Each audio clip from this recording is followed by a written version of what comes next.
Hello, welcome to the McGuffey's online tutor.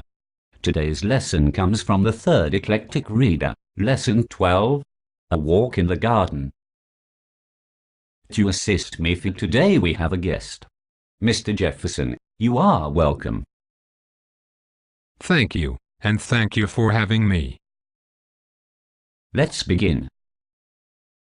Please get a pen and paper and write the words which Mr. Jefferson will reveal.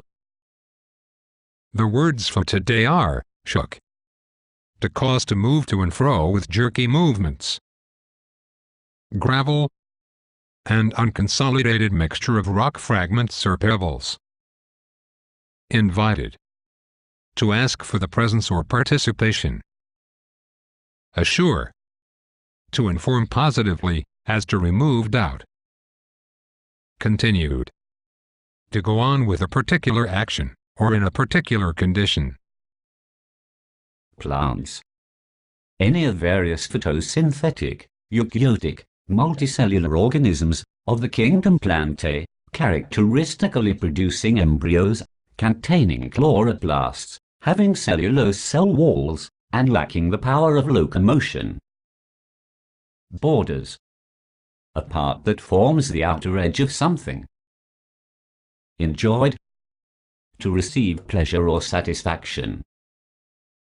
Meddle. To handle something idly or ignorantly. Admiring. To regard with pleasure, wonder, and approval. Well, I hope you got all the words. I would like for you to listen to these words carefully in today's reading. Let's begin with the reading. Frank was one day walking with his mother when they came to a pretty garden. Frank looked in and saw that it had clean gravel walks and beds of beautiful flowers, all in bloom. He called to his mother and said, "Mother, come and look at this pretty garden. I wish I might open the gate and walk in." The gardener, being near, heard what Frank said and kindly invited him and his mother to come into the garden. Frank's mother thanked the man. Turning to her son, she said, "Frank, if I take you to walk in this garden, you must take care not to meddle with anything in it." Frank walked along the neat gravel paths and looked at everything, but touched nothing that he saw. He did not tread on any of the borders, and was careful that his clothes should not brush the tops of the flowers, lest he might break them. The gardener was much pleased with Frank, because he was so careful not to do mischief.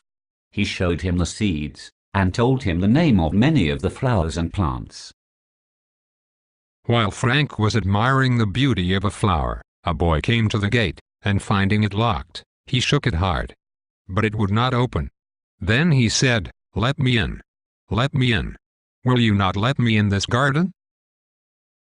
"No, indeed," said the gardener, "I will not let you in, I assure you. For when I let you in yesterday, you meddled with my flowers, and pulled some of my rare fruit. I do not choose to let a boy into my garden who meddles with the plants." The boy looked ashamed, and when he found that the gardener would not let him in, he went slowly away. Frank saw, and felt how much happier a boy may be, by not meddling with what does not belong to him. He and his mother then continued their walk in the garden, and enjoyed the day very much. Before they left, the gardener gave each of them some pretty flowers. Well, Mr. Jefferson, do you like walking in the garden? Indeed, I always enjoy a nice walk in the garden, especially if it's a nice, sunny day. How about you, my fellow listeners? Do you like walking in the garden? Well, I sure hope you do. Well done, gardens, on a nice day are so beautiful. Well, I believe that the reading for today explains two very important things. What two important things are they?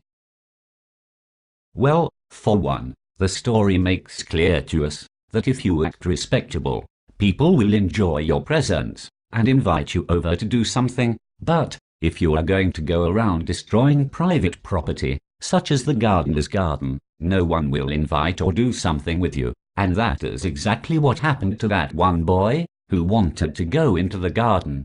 Remember, God helps those who help him. Destroying private property, or any property for that matter, for no reason, is not helping God, because we should want to make the world a better place. Second, when I study this reading, I see a very Christian picture. How so? Well, I look at it this way. To me, the garden symbolizes God's kingdom. Both Frank and his mother symbolize God's children, and the gardener himself reminds me of our God. But the boy that the gardener did not let in for his mischief reminds me of the evil ones. In other words, God gives all of us his law word, but some people just choose to cause mischief, and the others do not. This is what I see when I read this story. Wow, thank you for sharing such good information. I honestly did not see that. But now that you mention it, I really see this reading much more clearly. Well, this is the end of our lesson, and I hope you visit us again at the McGuffeysOnlineTutor.com for more lessons and worksheets. Thank you, Mr. Jefferson, for assisting me today. No problem. Goodbye. Goodbye.